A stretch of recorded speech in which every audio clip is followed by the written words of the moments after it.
And the name of the story which we are going to read in this video is The Faithful Dog.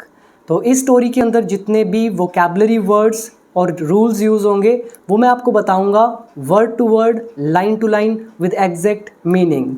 तो बहुत कुछ सीखेंगे आप इन stories के through. तो आज की जो स्टोरी है उसका नाम है द फेथफुल डॉग। डॉग आप जानते हैं कुत्ता, और फेथफुल का मतलब होता है वफादार। तो स्टोरी का नाम है द फेथफुल डॉग, यानी कि एक वफादार कुत्ता। तो स्टोरी को पढ़ते हैं, देखिए कैसे स्टोरीज़ रीड की जाती हैं। तो story goes like this. A farmer had a dog. एक किसान के पास एक कुत्ता था। अब यहाँ पे फार्मर से पहले अ का यूज़ हुआ है, डॉग से पहले भी अ का यूज़ हुआ है। जब हम किसी भी वस्तु या पर्सन, कोई भी व्यक्ति हो वस्तु, उसके बारे में पहली बार मेंशन करते हैं, उसका जिक्र करते हैं, तो हम उसके साथ अ का यूज़ करते हैं। तो फार्मर की पहली बार बात हो रही है तो अ फार्मर, डॉग की पहली बार बात हो रही है इसीलिए अ डॉग। और यहाँ पे हमने हैड का यूज़ किया है। हैड के बाद कभी भी नाउन हो तो हम उसको यूज़ करते हैं पोजेशन वाले केस की तरह। अब यहाँ पे आप रूल देखिए, सबसे पहले आपके सामने लिखा है सब्जेक्ट, हैड और नाउन। तो यहाँ पे ये पास्ट पोजेशन दिखाता है। पोजेशन का मतलब क्या होता है? अधिकार। मैंने ये चीज़ें अपनी इंग्लिश स्पीकिंग के फुल कोर्स के अंदर एक एक चीज़ बता रखी है विद 500 वीडियोस के साथ, तो वहाँ से आप सीख सकते हैं। तो यहाँ पे हम कह रहे हैं ही हैड मनी, उसके पास पैसा था। ही हैड 2 कार्स, उसके पास 2 कारें थी। ऐसे ही अ फार्मर हैड अ सन, उसके पास एक बेटा था। तो यहाँ पे जो हमारा सेंटेंस है वो हम डॉग के लिए कर रहे हैं, तो हम कहेंगे a farmer had a dog. एक फार्मर के पास एक कुत्ता था। ये दिखा रहा है अधिकार, यानी कि पोजेशन। तो ये है पहला रूल। तो इसके बाद पढ़ते हैं इट वॉज वेरी फेथफुल। वो बहुत वफादार था। अब फेथफुल का मतलब वफादार, फेथफुल होता है हमारा एक एडजेक्टिव, विशेषता बताता है। और यहाँ पे वेरी जो है वो बता रहा है कि फेथफुल तो था, लेकिन कितना फेथफुल था, थोड़ा था, ज़्यादा था, बहुत ही ज़्यादा था। तो ये फ्रीक्वेंसी बताता है। इसका मतलब वो शब्द जो एक एडजेक्टिव की विशेषता बता दे उनको बोला जाता है एडवर्ब। वैसे तो मैंने आपको एडजेक्टिव और नाउन क्या होते हैं वो बता रखा है वोकैबलरी वाली वीडियोस में, आप इसी कोर्स के अंदर देख सकते हैं उन वीडियोस को भी। तो इट वॉज़ वेरी फेथफुल, वो बहुत वफादार था। अब यहाँ पे आप वोकैबलरी वर्ड भी देख लीजिए। सबसे पहले है फेथफुल, मतलब वफादार, लॉयल भी आप बोलते हैं इसको। सेकेंड वर्ड है to keep a good watch, to keep a good watch. तो यहाँ पे मैं साथ में लिख देता हूँ, ये है हमारी एक वर्ब। फेथफुल जो है ये है हमारा एक एडजेक्टिव, यानी कि विशेषण। तो to keep a good watch इसका मतलब होता है अच्छी निगरानी करना। जैसे कुत्ता है, अगर वो अच्छी देख रेख करता है, अच्छी निगरानी रखता है घर की, तो हम कहेंगे dog keeps a good watch. ठीक है। तो अगला वर्ड है वुल्फ। वुल्फ का मतलब होता है भेड़िया। इसको वॉल्फ नहीं बोलते हैं, इट्स वुल्फ। तो ये है हमारा एक नाउन, वुल्फ इज़ भेड़िया। ये सारे वर्ड अभी आप पढ़ेंगे। नेक्स्ट वर्ड है to fall upon. Fall upon मतलब होता है टूट पड़ना, हमला कर देना, अटैक कर देना। जिनके साथ भी मैं टू लगा रहा हूँ इसका मतलब है वो एक वर्ब है। इस चीज़ का आप ध्यान रखें, fall upon is verb. Next is to shoot dead. Shoot मतलब गोली मारना, और डेड मतलब मरा हुआ। और शूट डेड मतलब गोली मार के मार देना, this is also verb, shoot dead. Next is repent. Repent is a verb, इसका मतलब होता है पछताना। रिपेंट इज पछताना। पछताने का एक और मतलब होता है, आप याद कर सकते हैं, रिग्रेट। रिपेंट या रिग्रेट मतलब पछताना। और एक वर्ड और आएगा इसमें, फॉली। फॉली मतलब बड़ी मूर्खता। फूलिशनेस आपने सुना होगा, फूलिशनेस मूर्खता, और भी ज़्यादा बड़ी मूर्खता हो उसको बोलते हैं फॉली। तो ये 7 वर्ड्स यहाँ पे आज आपको स्टोरी में मिलेंगे। तो चलिए आगे स्टोरी पढ़ते हैं।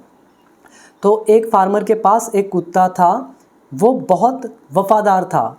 तो जानवर के लिए हम यूज़ करते हैं इट का। और जो भी यहाँ पे वोकैबलरी वर्ड्स आ रहे हैं उनको आप याद करते जाएं। फेथफुल पहला वर्ड। तो आगे लिखा है it kept a good watch. वो अच्छी निगरानी रखता था। तो यहाँ पे इट अगेन आ रहा है, यानी कि डॉग की बात हो रही है। कीप की second form kept, this is past indefinite. वो अच्छी निगरानी रखता था। The farmer had only one son. जो फार्मर था उसका ओनली वन सन, केवल एक बेटा था, ओनली वन सन। यहाँ पर भी हैड का यूज़ हुआ है, हैड के बाद एक यहाँ पे नाउन का यूज़ है, इसका मतलब पोजेशन दिखाया जा रहा है कि किसी के पास कुछ था। वन डे, एक दिन, ही लेफ्ट हिज सन, उसने अपने बेटे को छोड़ दिया। लीव मतलब होता है छोड़ना, लेफ्ट इज सेकेंड फॉर्म, उसने अपने बेटे को छोड़ दिया एट होम, घर पर। एंड और वेंट समवेयर, और कहीं चला गया। गो का सेकेंड फॉर्म वेंट। अगर आप ध्यान से देखें तो स्टोरीज़ में मैक्सिमम यूज़ होता है पास्ट इंडेफिनिट का, subject second form other word, यानी कि पास्ट इंडेफिनिट। तो यहाँ पे एक रूल आपने ये देख लिया पोजेशन का, एक रूल ये वाला है सब्जेक्ट वॉज वर और नाउन। तो ये दिखाता है state of being. State of being मतलब कुछ होने की स्थिति। जैसे एग्जांपल आपको देता हूँ, सब्जेक्ट के बाद was, he was a doctor, वो एक डॉक्टर था, यानी कि डॉक्टर होना एक स्थिति है। ही वॉज अ डॉक्टर, वो डॉक्टर था। अगर आप यहाँ पे चाहें तो एक एडजेक्टिव का भी यूज़ कर सकते हैं। एग्जाम्पल देता हूँ, ही वॉज हैप्पी, वो खुश था। ही वॉज ब्रेव, वो बहादुर था। ही वॉज फेथफुल, वो वफ़ादार था। अभी जैसे डॉग की बात करी, वहाँ पे लिखा था इट वॉज फेथफुल, वो वफ़ादार था। तो एडजेक्टिव का यूज़, एडजेक्टिव्स विशेषण। आप चाहें तो यहाँ पे एडवर्ब का भी यूज़ कर सकते हैं। एडवर्ब भी स्टेट ऑफ बीइंग दिखाते हैं, होना। ही वॉज हेयर, वो यहाँ था। ही वॉज देयर, वो वहाँ था। तो यहाँ वहाँ भी क्या दिखा रहे हैं, स्टेट ऑफ बीइंग, यानी कि एडवर्ब। आप चाहें तो यहाँ पे प्रेपोजिशन भी लगा सकते हैं। प्रेपोजिशन मतलब इन, ऑन, विद, फ्रॉम। जैसे ही वॉज विद मी, वो मेरे साथ था, तो विद प्रेपोजिशन है। ही वॉज अगेंस्ट मी, वो मेरे खिलाफ था। He was under the tree, वो पेड़ के नीचे था। He was on the roof, वो छत पर था। तो इस तरह के बहुत सारे रूल्स आते हैं, आप आगे भी देखेंगे। तो एक ये वाला रूल्स, थर्ड वाले, आई होप तीनों रूल आपको समझ में आए होंगे। और यहाँ पे एक्चुअली मैं आपको रूल सिखा नहीं रहा हूँ, मैं आपको सिर्फ ये दिखा रहा हूँ जो आपने ऑलरेडी इंग्लिश सीख रखी है वो किस तरह से स्टोरी में यूज़ हो रही है। तो आगे पढ़ते हैं। तो एक दिन वो अपने बेटे को छोड़कर, घर पे छोड़कर चला गया कहीं। इन हिज एब्सेंस, उसकी अनुपस्थिति में, अनुपस्थिति मतलब क्या होता है, एब्सेंस मतलब वो वहाँ पर नहीं था, गैर हाजिरी में, उसकी गैर हाजिरी में। अ वुल्फ केम मतलब एक भेड़िया आ गया। अब यह past indefinite, wolf subject, came second form. Into the house, घर में। अब इनटू का यूज़ क्यों हुआ है, क्योंकि जब हम बाहर से किसी भी चीज़ के, जैसे ये घर है, और अगर हम बाहर से इस घर के अंदर आ जाएं तो हमने क्या किया है, इनटू आ गए। जब कोई मूविंग स्टेट होती है, आप मूव कर रही है कोई चीज़ और बाहर से अंदर की तरफ आ जाए तो हम बोलते हैं इनटू। ठीक है, इसलिए बोला a wolf came into the house, वो घर के अंदर घुस गया, into. It wanted to kill the child, वो बच्चे को मारना चाहता था। अब वुल्फ भी एक जानवर है, जानवर के लिए सब्जेक्ट इट। ये यूज़ हुआ है वॉन्ट का हमारा, वॉन्टेड पास्ट। तो subject wanted to, first form other words, यानी कि चाहता था। आई वॉन्टेड टू गो, मैं जाना चाहता था। I wanted to learn English, मैं इंग्लिश सीखना चाहता था। I wanted to speak English, मैं इंग्लिश बोलना चाहता था। तो it wanted to kill the child, वो बच्चे को मारना चाहता था। The dog fell upon the wolf, और जो कुत्ता था वो भेड़िए के ऊपर टूट पड़ा। फॉल का सेकंड फॉर्म फेल, और जब किसी के ऊपर हमला किया जाता है तो हम यूज़ करते हैं अपॉन। जैसे पाउंस का मतलब क्या होता है, POUNCE, पाउंस मतलब झपट्टा मारना, और पाउंस अपॉन समथिंग, किसी चीज़ पर झपट्टा मारना। इसी तरह से the dog fell upon the wolf, जो कुत्ता था वो भेड़िए पर उसने क्या किया, अटैक कर दिया। एंड किल्ड इट, और उसको मार दिया। आफ्टर सम टाइम, कुछ देर बाद, द फार्मर केम बैक, किसान वापस आ गया। अगर आप यहाँ पे नोट करें तो यहाँ पे द का यूज़ हो रहा है, यहाँ पे डॉग के साथ द का यूज़ हो रहा है। अगर यहाँ पे वुल्फ देखे तो अ का यूज़ हो रहा है, और यहाँ पे वुल्फ देखे तो द का यूज़ हो रहा है। रीज़न क्या है इसका, जब पहली बार बात करते हैं तो अ का यूज़, जैसे फार्मर पहली बार बात हुई अ लगाया, जब फार्मर की दोबारा से बात हुई तो द लगा दिया। अब जितनी बार फार्मर की बात होगी हम द का यूज़ करेंगे। अगर कोई और फार्मर हो जो जिसको आप ऐड करना चाहते हो तो आप अ लगा सकते हैं, लेकिन हम सेम फार्मर की बात कर रहे हैं इसीलिए द। यहाँ पे अ डॉग है, जब डॉग की दोबारा बात होगी तो द डॉग। अब यहाँ पे अ वुल्फ है, इसकी दोबारा से बात हुई तो द वुल्फ। अब आगे देखिए, तो फार्मर आ गया कुछ देर बाद। ही सो, उसने देखा, ब्लड खून, ऑन द बॉडी शरीर पर, ऑफ द डॉग कुत्ते के, उसने कुत्ते के शरीर पर खून देखा।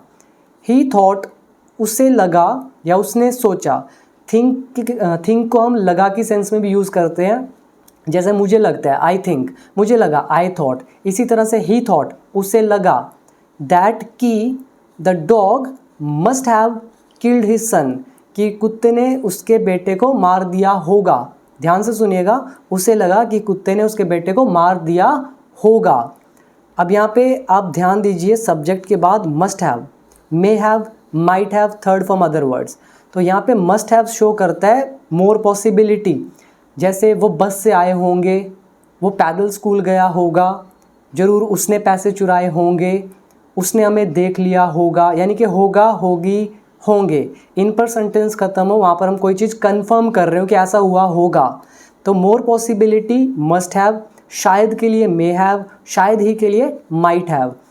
अब यहाँ पे देखिए, जब उसने, फार्मर ने उसके बॉडी पर खून देखा, कुत्ते की बॉडी पर, तो उसको क्या लगा कि ज़रूर उसने मेरे बेटे को मार दिया होगा, इसलिए क्या यूज़ हुआ, मस्ट हैव, और वर्ब की थर्ड फॉर्म। आगे लिखा है विदाउट गिविंग सेकंड थॉट, यानी कि बिना पुनः विचार किए, बिना दोबारा से विचार किए। एक होता है कि आपने एक बार में डिसीजन ले लिया और उसको कर दिया, आपने सोचा ही नहीं। उसी तरह से कह रहे हैं विदाउट गिविंग सेकंड थॉट, मतलब दूसरी बार विचार ही नहीं किया, उसको लगा कि उसने उसको मार दिया होगा, तो बिना सोचे समझे, without giving second thought, he shot dead the dog, उसने कुत्ते को गोली मार दी। तो शॉट डेड मतलब गोली मार के मार देना, तो उसने कुत्ते को गोली मारकर मार दिया। शूट की सेकंड फॉर्म आती है शॉट। आगे लिखा है व्हेन ही वेंट इनसाइड, जब वो अंदर गया, ही सो, उसने देखा, द चाइल्ड, बच्चे को, क्वाइट सेफ, काफ़ी सुरक्षित। यहाँ पे क्वाइट का मतलब होता है सुरक्षित।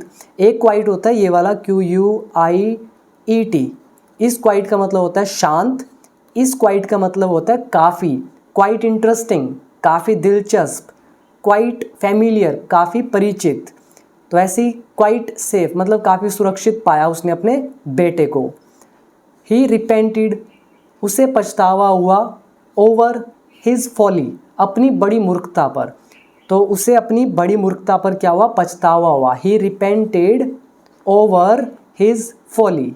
आई होप आपको समझ में आई होगी स्टोरी। छोटी सी स्टोरी थी, लेकिन सीखने के लिए आपने देखा कितना कुछ था। तो मैंने आपको ये सारे के सारे स्ट्रक्चर्स भी बता दिए हैं। तो यहाँ पे एक रह गया पास्ट कॉम्बिनेशन। अगर आप यहाँ पर देखें तो ये वाला sentence, when he went inside, when के बाद हम पास्ट इंडेफिनिट का यूज़ करते हैं कॉम्बिनेशन में, उसके बाद according to tense, past tense के अकॉर्डिंग। तो वही लिखा है, व्हेन के बाद पास्ट इंडेफिनिट या सिंपल पास्ट, और उसके बाद कॉमा लगाकर एक पास्ट टेंस, इसको बोलते हैं पास्ट कॉम्बिनेशन का रूल। तो ये थी हमारी स्टोरी। आई होप कि आपको समझ में आई होगी। अगर आप बिल्कुल स्टेप बाय स्टेप इंग्लिश सीखना चाहते हैं, अभी आप जो सीख रहे हैं वो स्टोरी टेलिंग सीख रहे हैं, एंड स्टोरी टेलिंग तब पॉसिबल हो पाती है जब आपको थोड़ा थोड़ा बेस आता हो। लेकिन आप मेरे कोर्स से स्टेप बाय स्टेप बिल्कुल इंग्लिश को इम्प्रूव कर सकते हैं। मैंने अपने कोर्स के अंदर 500 से ज़्यादा वीडियोस दे रखी हैं, बेसिक टू एडवांस लेवल तक। अगर आप ज्वाइन करना चाहते हैं तो आप मेरे ऐप को डाउनलोड कर सकते हैं, बिकम इंग्लिश चैम्पियन ऐप। वहाँ पर आपको मेरा 1 ईयर का कोर्स दिख जाएगा बिल्कुल अफोर्डेबल प्राइस पर, आप उससे भी ज्वाइन जरूर कर लें। आई होप कि आपने देखा होगा कैसे स्टोरीज को रीड करते हैं। अब इसका रह गया है मोरल, इसको भी पढ़ लेते हैं। Moral is haste makes waste. इसका मतलब होता है जल्दी का काम शैतान का। मॉरल का मतलब होता है शिक्षा, आपको इस कहानी से शिक्षा क्या मिली। मॉरल इज हेस्ट मतलब जल्दी, मेक्स वेस्ट जल्दी हमेशा बर्बाद करती है, इसका मतलब है जल्दी का काम शैतान का। आई होप कि आपको स्टोरी पसंद आई होगी। तो ये थी हमारी आज की वीडियो नंबर 1। इसी तरह की और भी बहुत सारी स्टोरीज़ मैं आपके लिए लेकर आऊँगा। बड़ी स्टोरीज़ भी होंगी, छोटी भी होंगी, बेसिक टू एडवांस लेवल की भी जाएंगी, यानी कि हर तरह की स्टोरीज़ यहाँ पर आपको मिलेंगी। Thank you for giving your precious time. अब मिलते हैं अगली वीडियो में।